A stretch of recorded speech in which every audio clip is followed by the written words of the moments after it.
சன்மார்க்கம் ரெண்டுக்கே ரெண்டு கண்ணா வச்சுக்கணும், கருணையா இருக்கணும்.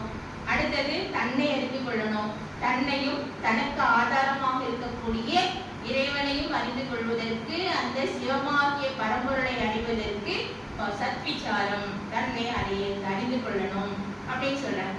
அந்த சன்மார்க்கத்துக்கு 3 நிலைகளை 3 படிகளை சொல்றாங்க.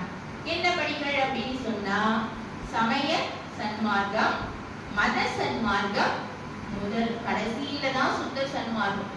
நம்மளாம் எடுத்தோடனே சுத்த சன்மார்க்கத்தை பத்தி பேச ஆரம்பிச்சிடும்.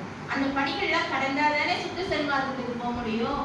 அதெல்லாம் நம்ம கடந்து ஒவ்வொன்றா சாதனை பண்ணி டிக் பண்ணி நம்ம போனாதான் கடைசியில சுத்த சன்மார்க்கத்துக்கு நம்ம போக முடியும். சமய சன்மார்க்கம்னா என்ன அப்படின்னு ஐயா சொல்றாங்க. வாட்சியார்த்தம் சொரூபமா ஆகணும்.